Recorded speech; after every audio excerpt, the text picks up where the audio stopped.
que tu cuerpo puede comenzar a sanarse con una sola declaración.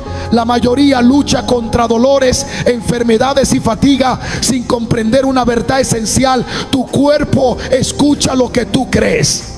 En Proverbios 18:21 leemos: la muerte y la vida están en poder de la lengua, y los que la aman comerán de sus frutos.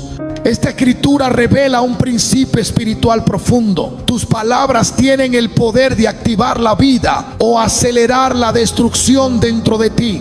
Hoy exploraremos cómo lo que dices y crees afecta directamente tu salud, revelando el diseño divino que Dios estableció entre el espíritu y el cuerpo. Te mostraremos cómo alinear tus pensamientos y declaraciones con la palabra puede transformar tu bienestar desde adentro. ¿Estás listo para entender lo que Dios tiene reservado para ti y comenzar el proceso de sanidad que tu alma y tu cuerpo necesitan? ¿Alguna vez has considerado que tu cuerpo obedece lo que tu alma proclama? Muchas personas oran por sanidad, buscan ayuda médica, siguen tratamientos, pero olvidan un principio divino que actúa desde el inicio de la creación. Las palabras no solo describen la realidad, la crean. En Proverbios 18:21 se nos dice con claridad: la muerte y la vida están en poder de la lengua, y el que la ama comerá de sus frutos. Este no es un proverbio simbólico ni poético.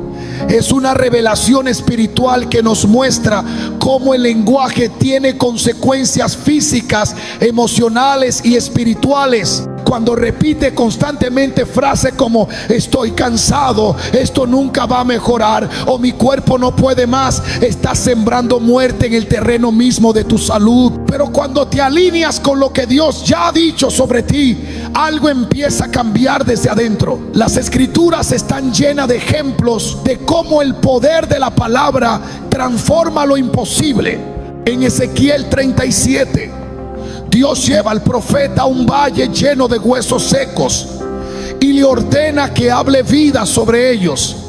Ezequiel obedece y dice: así dice el Señor, voy a hacer entrar espíritu en ustedes y vivirán. Y los huesos comenzaron a unirse, a recobrar carne, a levantarse. ¿Qué hizo que lo muerto cobrara vida? Una palabra dicha bajo la autoridad divina. Esa misma autoridad habita en ti cuando pronuncias la palabra de Dios con fe.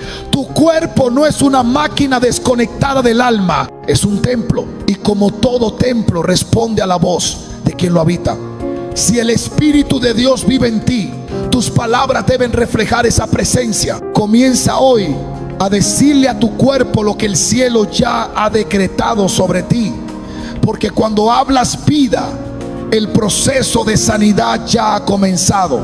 La sanidad que Dios desea para tu vida no comienza en el cuerpo, sino en lo profundo del corazón. Muchos buscan soluciones externas, remedios visibles, pero ignoran las raíces invisibles que han estado afectando su salud por años. En Proverbios 14:30 se nos enseña que el corazón apacible da vida al cuerpo, pero la envidia corroe los huesos. Este versículo revela un principio esencial: el estado del alma impacta directamente el estado físico. Las emociones ocultas, los resentimientos no confesados, los miedos que se han arraigado en lo más íntimo del ser, comienzan a manifestarse como síntomas, dolencias y enfermedades que ningún medicamento logra aliviar por completo. No se trata de una visión abstracta o simbólica, sino de una realidad espiritual que la palabra de Dios confirma una y otra vez. En el Salmo 32, David escribe el peso de su culpa no confesada, diciendo: mientras callé, se envejecieron mis huesos en mi gemir todo el día. Porque de día y de noche se agravó sobre mí tu mano, se volvió mi verdor en sequedades de verano. Porque 3:4, la falta de liberación interior afectó su cuerpo físico. Cuando finalmente confesó su pecado, y se reconcilió con Dios, su alma halló descanso y su cuerpo también comenzó a recobrar fuerza. Este patrón no ha cambiado. Dios creó al ser humano como una unidad indivisible, espíritu, alma y cuerpo. Cuando uno de estos aspectos se rompe, todos se resienten.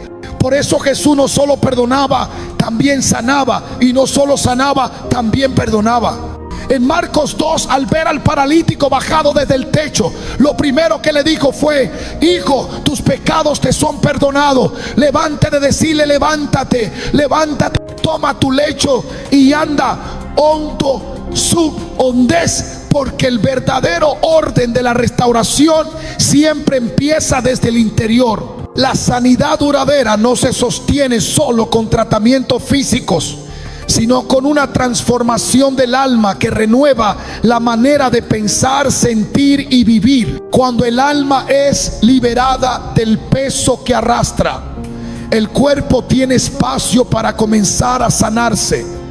Esta verdad es espiritual, bíblica y absolutamente real. No puedes declarar vida si tu corazón todavía está habitado por la amargura, la culpa o el temor. Es ahí donde Dios quiere comenzar su obra, no solo para aliviar síntomas, sino para restaurar el origen mismo del quebranto. La restauración de nuestro cuerpo está profundamente ligada a la comprensión de quiénes somos delante de Dios.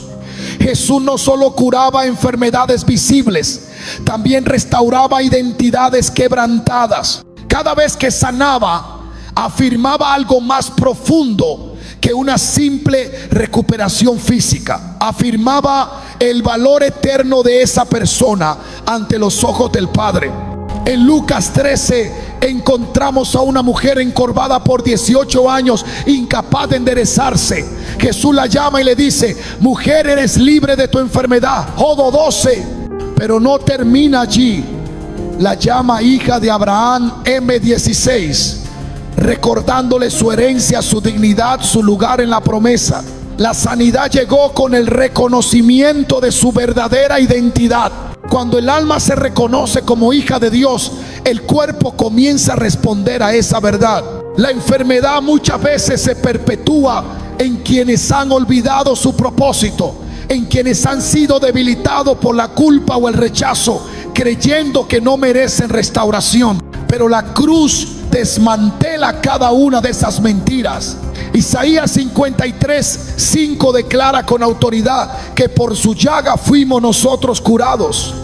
Esta afirmación no es una esperanza futura, es una realidad presente. La obra fue hecha, solo necesita ser creída y recibida. El cuerpo, como templo del Espíritu, se fortalece cuando el alma recuerda a quién pertenece.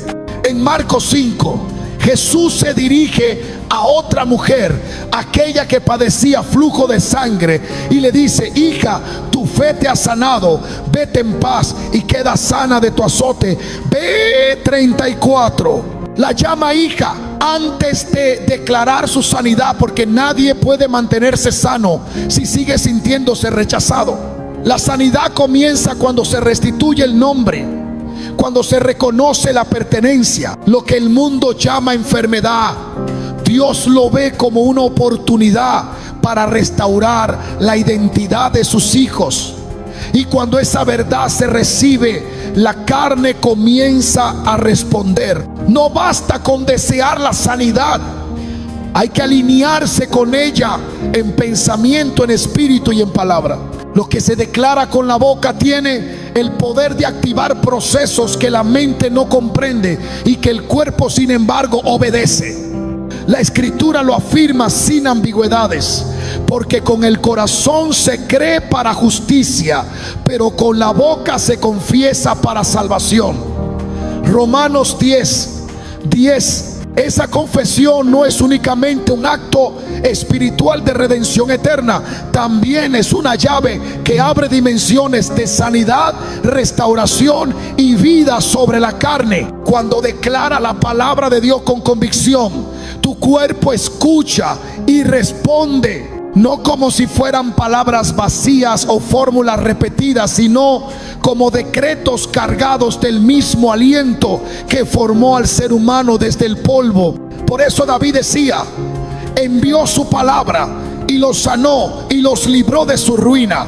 Salmo 107, 20. La palabra enviada actúa, penetra, transforma y renueva. No es pasiva ni simbólica, es viva y eficaz. Cada vez que tomas un versículo de sanidad y lo pronuncias con fe, estás sembrando vida en tu interior. Isaías 53, 5 no fue escrito para ser memorizado como un poema, sino para ser proclamado como una verdad vigente. El castigo de nuestra paz fue sobre él, y por su llaga fuimos nosotros curados. No dice seremos, dice fuimos. La sanidad es parte de la herencia que se nos ha entregado. Al declararla, no estás inventando una esperanza, estás reclamando una promesa. Por eso la palabra debe salir de tu boca, no como un susurro ocasional, sino como espada de doble filo que corta todo lo que no proviene de Dios en tu cuerpo.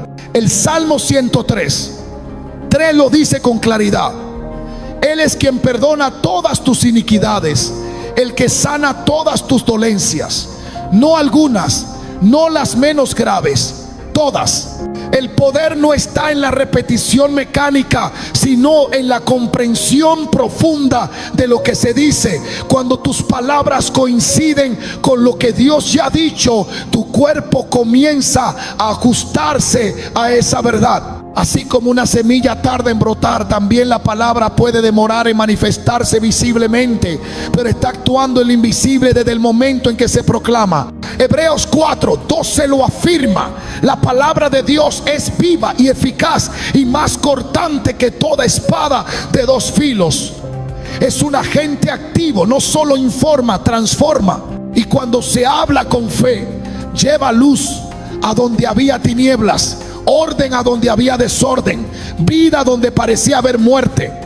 El cuerpo responde a lo que escucha de ti. Por eso, si lo alimentas con quejas, con temor o con desesperanza, lo estás programando para debilitarse. Pero si lo alimentas con verdad, con autoridad espiritual y con convicciones firmes, lo estás guiando hacia la plenitud que el Creador diseñó para él. Proverbios 4:20-22 enseña este principio como un padre a su hijo: hijo mío, está atento a mis palabras, porque son vida a los que las hallan y medicina a todo su cuerpo. La palabra es medicina, no solo para el alma, también para los huesos, para los tejidos, para la sangre, para la respiración, para las células. Y al declararla con entendimiento, te estás posicionando como colaborador de Dios en tu propia restauración. Este principio no cambia con el tiempo, ni se debilita con la duda. Lo que ha dicho el Señor permanece firme. Tu sanidad no depende de lo que ves, sino de lo que decides decir. El poder no está en los síntomas, está en lo que declaras sobre ellos. Cuando Jesús fue tentado en el desierto, no respondió con emociones ni con deseos, respondió con la palabra. Escrito está, dijo, y con cada declaración el enemigo retrocedía. Esa estrategia no ha perdido fuerza. Si la voz de Dios es tu arma, tu cuerpo se convierte en terreno sagrado donde se manifiesta su poder. Por eso, no calles, habla, declara, profetiza vida sobre ti mismo, porque tu cuerpo necesita escuchar lo que Dios ya ha dicho para comenzar a sanarse. El cuerpo no fue diseñado para sostener la enfermedad, sino para ser un instrumento del Espíritu. Desde el principio, Dios no solo formó al hombre con sus manos, sino que sopló aliento de vida sobre él. Ese aliento sigue siendo el mismo espíritu que hoy tiene el poder de regenerar, restaurar y sanar cada célula. Romanos 8:11 declara: y si el espíritu de aquel que levantó de los muertos a Jesús mora en vosotros, el que levantó de los muertos a Cristo, Jesús vivificará también vuestros cuerpos mortales por su espíritu que mora en vosotros. Este no es un lenguaje figurado, es una afirmación directa. El mismo poder que venció la muerte es capaz de dar vida al cuerpo que ahora habita el creyente. Cuando se reconoce al cuerpo como templo del Espíritu Santo, se rompe la separación entre lo espiritual y lo físico. Primera de Corintios 6:19-20 afirma con contundencia: ¿o ignoráis que vuestro cuerpo es templo del Espíritu Santo? Glorificad pues a Dios en vuestro cuerpo. Glorificar a Dios no es solo una acción del alma, también lo es del cuerpo cuando se alinea con la vida que fluye del Espíritu. Allí comienza el verdadero proceso de restauración, cuando se entiende que no se trata solo de recibir sanidad, sino de habitar bajo la presencia de aquel que es salud en sí mismo. Donde el Espíritu mora, no hay lugar para la enfermedad como patrón permanente. Puede haber ataques, síntomas o temporadas difíciles, pero la naturaleza del Espíritu es vivificar. Él no ocupa un lugar sin transformarlo. La presencia de Dios en un cuerpo produce efectos que la ciencia no puede explicar, porque lo invisible empieza a ordenar lo visible. Y cuando el Espíritu toma el control, todo lo que está en desorden comienza a someterse al diseño original. La vida de Dios se manifiesta y el cuerpo responde. La sanidad no es solo un evento puntual, sino una forma de vida que se sostiene con decisiones diarias. El cuerpo no puede mantener lo que el alma no está dispuesta a preservar. Por eso el cambio comienza cuando se asume una identidad espiritual clara y se vive conforme al propósito que Dios ha trazado. Efesios 2:10 declara: porque somos hechura suya, creados en Cristo Jesús para buenas obras, las cuales Dios preparó de antemano para que anduviésemos en ellas. Cuando se comprende que se ha sido creado con intención divina, las decisiones comienzan a alinearse con ese llamado. No se trata de imponer disciplina, sino de responder con obediencia a una identidad revelada. Muchos cuerpos sufren por causa de hábitos que no reflejan el valor que Dios ha dado. Falta de descanso, exceso de cargas, negligencia, conformismo. Pero cuando el propósito se enciende, la conducta cambia, la mente se renueva. El deseo de cuidar el cuerpo nace del entendimiento de que éste ha sido elegido como instrumento del reino. Romanos 12:1 exhorta: presentad vuestros cuerpos en sacrificio vivo, santo, agradable a Dios, que es vuestro culto racional. Este llamado no es místico, es práctico. Presentar el cuerpo es decidir qué entra en él, qué se le exige, cómo se le honra. La sanidad no se mantiene sin este nivel de conciencia. Vivir con propósito no es solo saber qué se debe hacer, es tener la fuerza espiritual para hacerlo. Esa fuerza viene del Espíritu, pero se expresa en acciones concretas. El que camina en el propósito de Dios no se entrega a lo que destruye, porque entiende que su cuerpo es territorio consagrado, y donde hay propósito hay preservación. El alma guiada por verdad fortalece al cuerpo, lo disciplina, lo protege, lo alinea. Así comienza una vida sostenida por sanidad y no por desgaste. Hoy no solo has recibido conocimiento, has recibido una responsabilidad. Lo que salga de tu boca a partir de ahora tiene poder para edificar o desgastar tu cuerpo, para activar el cielo o sostener el dolor. Dios te ha recordado que no fuiste creado para deteriorarte, sino para reflejar su gloria. Y eso comienza con lo que decides creer y declarar. ¿Hasta cuándo vas a permitir que el enemigo gobierne tus órganos con mentiras? ¿Hasta cuándo vas a callar cuando tu voz fue diseñada para liberar vida? Levántate en autoridad. Profetízale a tu cuerpo. Ordénale alinearse con el diseño del cielo. El Espíritu de Dios no te habita para observar tu decadencia, sino para manifestar restauración. No es tiempo de silencio, es tiempo de guerra. Y tu guerra comienza con una palabra. ¿Estás listo para hablarle a tu cuerpo como quien ha sido empoderado por el Dios vivo? Entonces empieza ahora